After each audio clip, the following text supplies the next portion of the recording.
Boa tarde, pessoal. Ah, Hoje estou aqui na praia, no Rio Grande do Sul, na casa de praia, e não estou trabalhando, por isso, rapaz, quer dizer, estou estudando, enfim, não deixa de ser um trabalho, então, estou em diversão. E antes de começar a falar sobre leituras e materiais que eu tenho observado sobre o uso da metformina para fins psiquiátricos, ah, não tô fazendo uso e acho que preciso de mais estudos, até porque, eu não posso só pensar no sistema nervoso central e não pensar na questão metabólica e as outras implicações que tem o uso, até porque é uma medicação usada para síndrome metabólica, tá?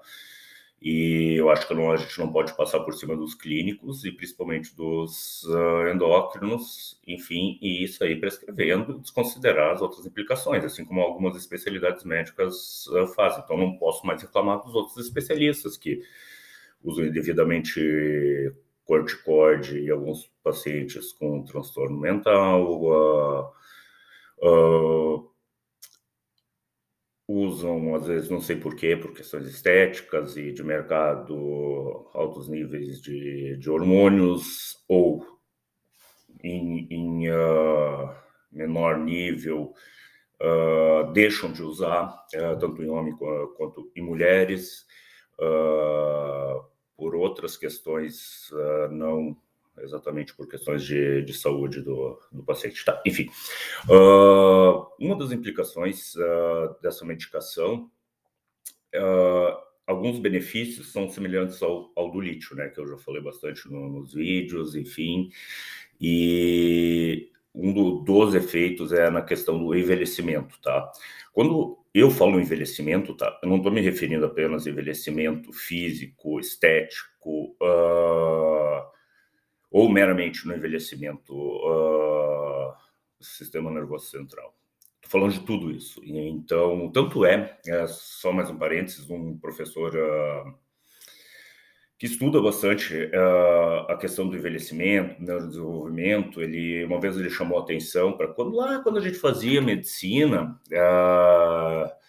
quando a gente observava o paciente, tinha a questão da ectoscopia, né? A impressão que o paciente te passava, né? Digamos, a grosso modo, o visual, o jeito, em termos médicos, né? Então, ele atentou e eu fazia isso, só que, enfim, eu não estava mais me lembrando que isso era ectoscopia que eu estava fazendo.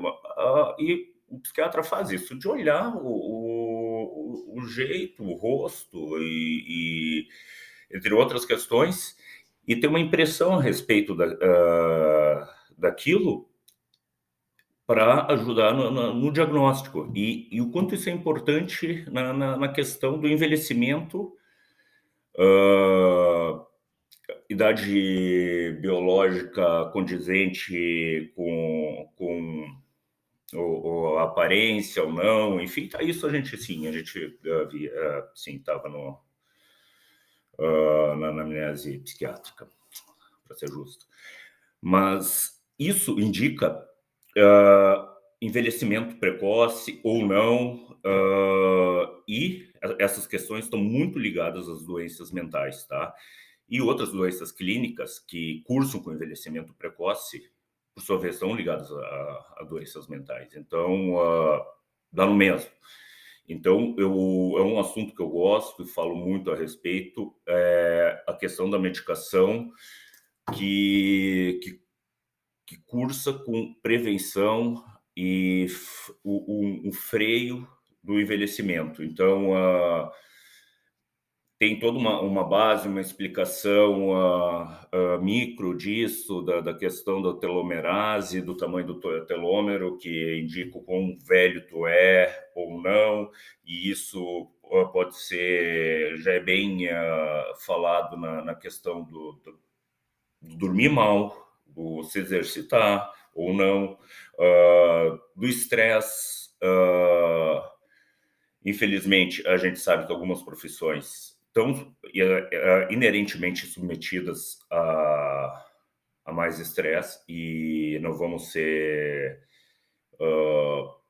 reducionista, essas pessoas que exercem essas profissões vão viver menos, entende? Uma delas é a profissão de médico, tá?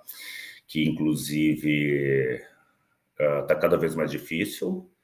A gente está trabalhando mais para receber o mesmo, e lembrando que a gente não tem direito trabalhista algum, né? Na prática, não temos, e a gente não é muito amparado para isso. Então, a gente vai viver menos, a gente vai sequelar antes, é só ver a quantidade de médicos com Alzheimer, então, ou outras doenças demenciais, né? Eu já falo muito a respeito.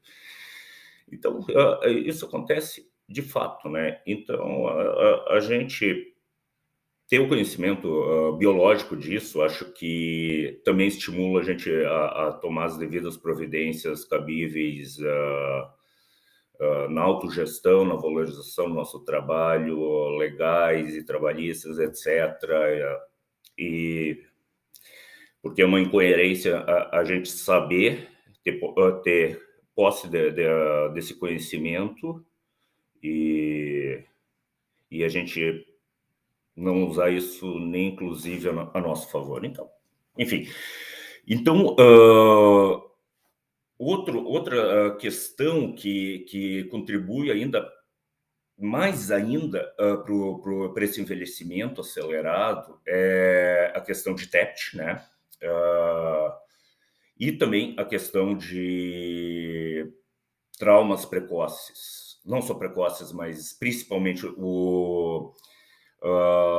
na infância, né? Então, não estou falando só de abuso sexual, mas de físico, psicológico, de fome, a gente esquece, tá? Fome, os pediatras sempre lembravam disso, assim, eu lembro das aulas, enfim, e má alimentação nessa fase precoce e entre outras questões, tá? E isso vai fazer um dos mecanismos, tá? Vai mexer cronicamente, tá? Com o eixo, eu vou falhar, eu não consegui aprender a falar direito, né?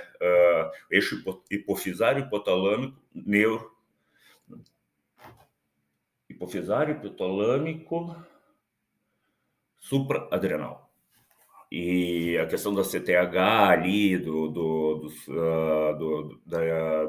cortisol cronicamente elevado, e como vai acontecer aquele feedback negativo com a amígdala e outras estruturas cerebrais, isso vai influenciar o tamanho do hipocampo, da amígdala cerebral, que, enfim, isso é um dos mecanismos que vai gerar esse envelhecimento que eu falei. E para piorar ainda mais, esse indivíduo, essa pessoa, vai ter filhos, inclusive netos, e aí vem a questão da epigenética. Alguns genes silenciados podem ser ativados pela metilação, desmetilação, enfim, entre outros mecanismos, né? E o contrário. E isso, então, uma situação de abuso lá com o avô pode se manifestar também no neto. Então, sim, são várias questões, enfim. E em seguida eu vou falar sobre esses medicamentos, tá? Não são medicamentos novos, que a indústria, que o mercado tem muito interesse, são poucos o que a gente tem comprovação que tem uma ação direta, tá? Sobre essas questões. Mas veja bem, eu falei até agora mais a respeito sobre medidas não farmacológicas do que farmacológicas, né? Então, esses medicamentos ainda de todo o arsenal que a gente tem são poucos que sabidamente têm esse efeito, né? Então, é uma maneira também, eu tenho aqui, o canal aqui principalmente falando de psicofarmacologia, tá? Então, para o pessoal não me xingar, como já aconteceu, que eu sou reducionista a psicofármacos, não, estão bem enganados a meu respeito. E mesmo as medicações que eu às vezes, confesso, um pouquinho idealizo, assim, não dão mais lucro, eu nunca, ou não deram, nunca deram, ou não dão mais lucro para a indústria farmacêutica, eu não tenho nenhum interesse a esse respeito para a questão desse mercado. Então, é isso. Eu já, no próximo vídeo, vou falar sobre a questão do uso da metformina, tá? Na questão psiquiátrica, tá? E todas as ressalvas que a gente deve ter a respeito. Então é isso, pessoal.